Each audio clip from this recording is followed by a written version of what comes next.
Oke, ketemu lagi sama aku. Sekarang aku mau ngebacain buku Notes Leave Behind 135 hari terakhir bersama Elena, gadis cilik penderita kanker otak. Kita tiba di hari yang ke-137, 15 April.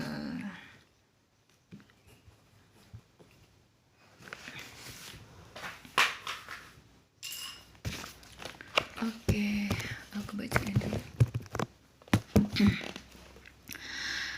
Hari ke-137, 15 April.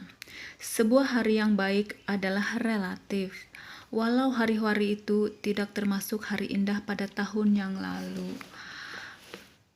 Pandangan kita dan penghargaan kita telah berubah. Hari ini adalah hari baik. Kami tidak mempunyai rencana apapun dan kami ingin tetap seperti itu. Untuk pertama kalinya sejak diagnosis Elena, kami duduk mengelilingi meja makan pagi dan benar-benar menanyakan apa yang ingin dikerjakan oleh putri-putri kami, bukannya mengatakan kepada mereka apa yang telah kami rencanakan. Dan setelah menghabiskan sepiring penuh kue dadar dan semangkuk oatmeal, dalam kasus Elena mangkuk-mangkuk oatmeal, kami memutuskan untuk pergi ke museum untuk bersantai di siang hari. Di sana Gracie bermain di rumah pohon dan Elena berbelanja buah-buahan dan sayuran plastik dari toko makanan mainan di musim anak-anak. Setelah 2 jam dan perut kenyang akan es krim, kami tiba di rumah dengan 2 gadis yang sangat mengantuk.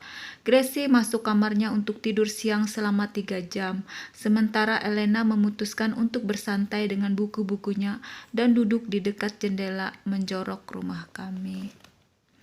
Aku sependapat dengan Gracie dan memutuskan bahwa aku akan tidur sejenak di sofa. 30 menit kemudian Elena karena keletihannya mendekatiku dan tidur bersamaku di sofa. Ini adalah bagian terbaik dari hariku. Pada 2 tahun awal kehidupannya, tidur siang bersama Dad adalah tradisi hari Minggu. Selama musim gugur dan salju, kami akan menyalakan TV untuk acara sepak bola dan memeluknya. Sekarang 4 tahun kemudian, tidur siang bersama Dad masih merupakan tradisi hari Minggu. Ketika Mom pulang dari berbelanja melihat kami berbaring di sofa, kepala bersandar pada bahuku, kami berdua tidak tidur namun merasa sangat nyaman. Siapa yang dapat tidur ketika kau takut akan kehilangan waktu yang sangat berharga ini? Namun ketika Gracie bangun dan Mom harus melakukan tugas berikutnya, Elena dan aku berjanji untuk melakukan tradisi hari Minggu kami minggu depan. Hari yang ke-138, 16 April. Malam ini kami memindahkan putri-putri kami ke kamar Elena untuk tidur. Rekonstruksi rumah kami masih berjalan dan sekarang tukang-tukang itu memindahkan balok silang di bawah kamar Gracie. Sehingga lebih baik jika putri-putri kami pindah malam ini. Tetapi Elena tidak mau tidur di atas tempat tidurnya sementara Gracie diselimuti di atas kasur di lantai. Ia meminta tidur di lantai karena takut jatuh. Di lain kesempatan, Gracie akan meloncat ke atas tempat tidur anak besar. Namun kali ini gadis yang sangat ingin memiliki tempat tidur susun dan menempati bagian atasnya itu menatap kakaknya untuk mendapatkan bimbingan. Lagi pula ini adalah kamar Elena dan tempat tidur Elena. Mengapa Gracie ingin tidur di atasnya? Ketika Elena mengeluh letih, Gracie berjingkat turun untuk bertanya kepada Mom dan Dad, mengapa ia harus tidur di atas tempat tidur anak besar? Kapan Elena akan sembuh? Beberapa pertanyaan mustahil dijawab dan lainnya tidak masuk akal. Apakah rumah ini akan selesai ketika Elena sembuh? Aku ingin hadiah-hadiah seperti Elena. Kami kemudian sadar bahwa Gracie mengerti keadaan Elena. Hari ini adalah gilirannya menjadi seorang kakak. Dengan bangga, Brooke dan aku melihat Gracie tidak saja mengungkapkan kasih sayangnya kepada kakaknya, namun ternyata juga tumbuh melampaui usianya.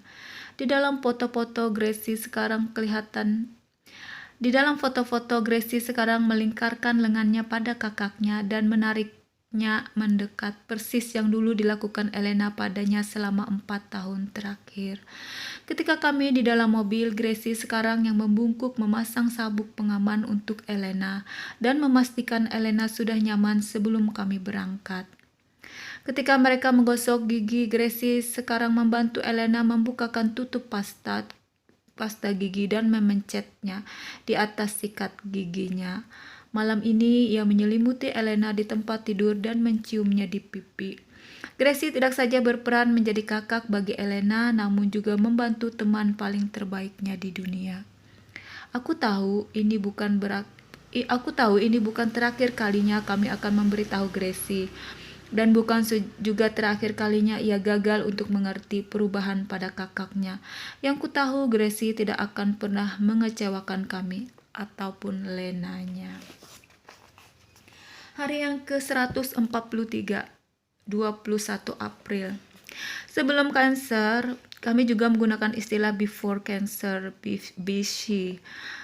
Kami memiliki 3 waktu makan dalam sehari, sarapan, makan siang, dan makan malam. Setelah diagnosis yang kami sebut juga after diagnosis AD, kami menambahkan dengan yang keempat, obat dengan 8 pil dan 6 obat racikan cair 2 kali sehari. Ini menjadi makanan terbesar bagi Elena setiap harinya.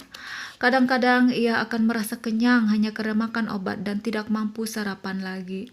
Setidaknya begitulah keadaannya sebelum ia menggunakan steroid.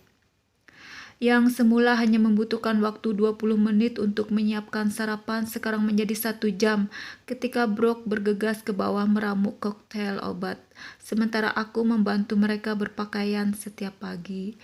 Jika Brooke lupa memasukkan obat penting atau antibiotik, Elena lah yang pertama mengetahuinya dan mengingatkan kami dengan tulisan tangannya yang menunjukkan jenis serta warna obat yang terlupakan itu. Namun, walau bangun pukul 5 pagi, kami masih saja terburu-buru keluar pintu dengan terlambat 30 menit dengan pil terakhir di tangan.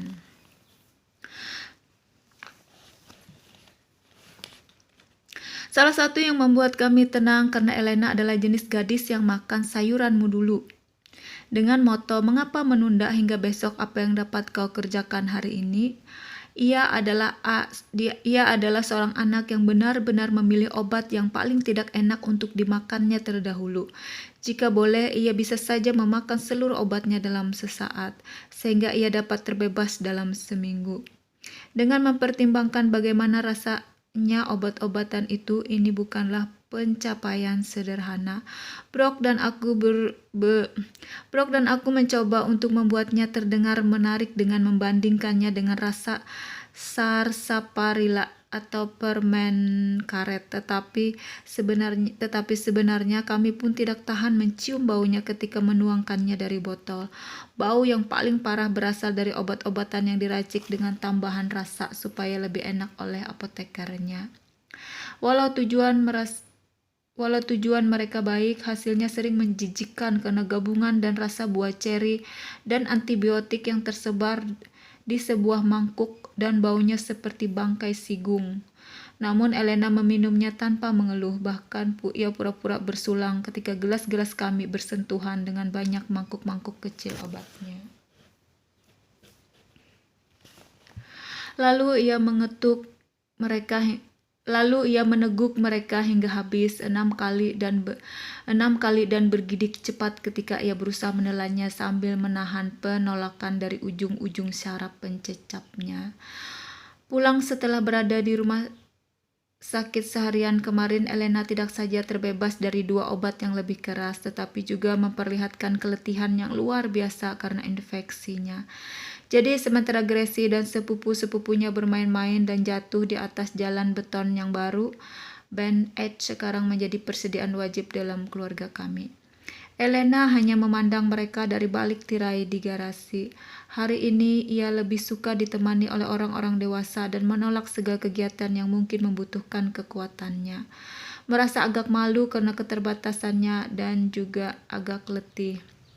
Elena duduk di tepi hingga Brok atau aku mendorong kursinya untuk ikut bermain, tetapi kemudian hanya berakhir dengan kemarahan dan tangis. Lalu ia minta untuk kembali ke tempat duduknya.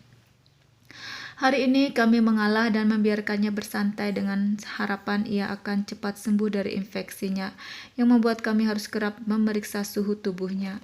Untunglah Sally dapat mengunjungi Elena selama sehari.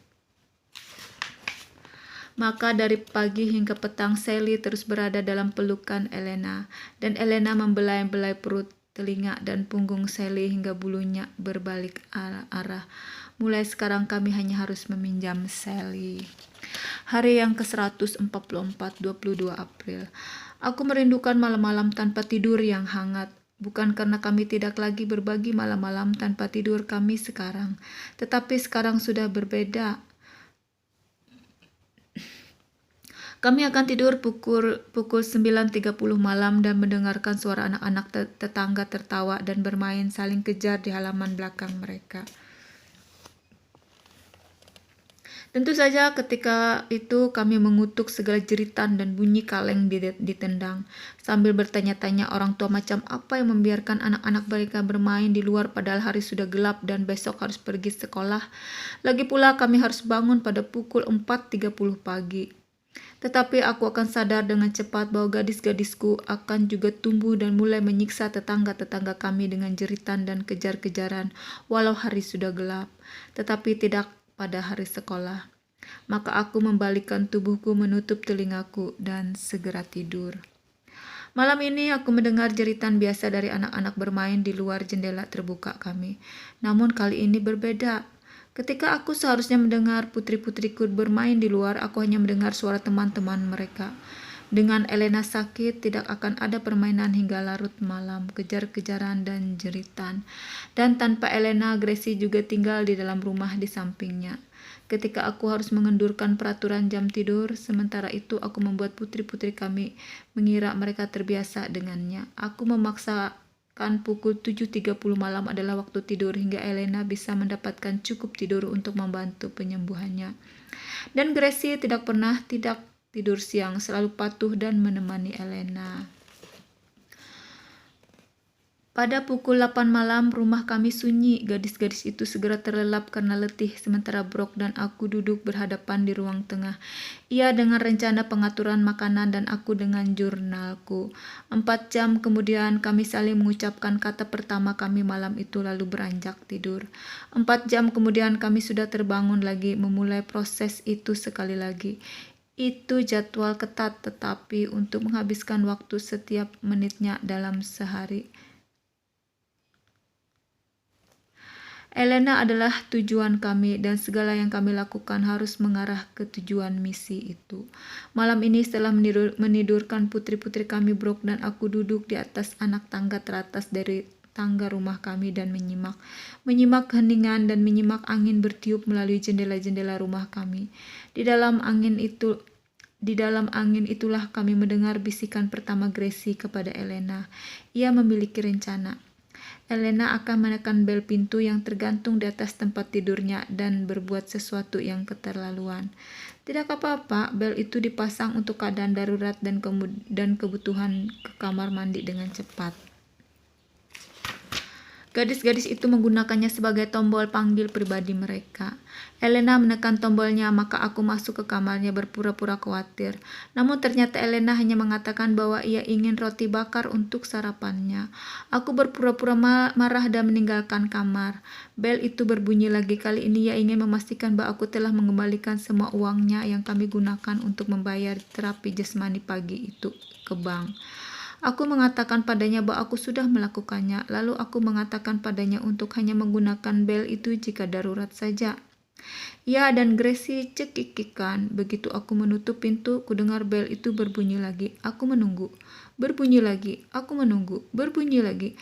Ketika aku membuka pintu kali ini, keduanya tertawa terbahak-bahak. Dad telah terkecoh dan mereka tahu itu. Elena tidak mempunyai alasan untuk membunyikan bel kali ini. Ia hanya ingin melihat wajahku ketika aku bergegas masuk ke kamarnya untuk menggelitiki mereka. 20 menit kemudian kami masih bermain bel pintu. Hanya kali ini begitu bel berbunyi, aku masuk dan mereka bersembunyi di bawah selimut. Sayangnya aku tahu di mana mereka bersembunyi dan malam ini walau hanya selama 30 menit rumah kamilah yang menjadi pusat keributan bagi tetangga-tetangga kami. Ada jeritan, tawa, terkikik dan kadang-kadang bel pintu. Waktu tidur mungkin menjadi agak larut. Hari yang ke-145, 23 April. Loncatan usia dari 6 tahun ke 30 tahun terjadi jauh lebih cepat daripada yang kau duga. Walau tubuh dan pikirannya masih seusia murid taman kanak-kanak, sikapnya hari ini murni seperti seorang gadis remaja. Ia mengabaikan orang dewasa, menyerobot temannya yang sedang mengantri di depannya dan bahkan bertengkar. Mengabaikan orang dewasa. Aku bisa menduganya.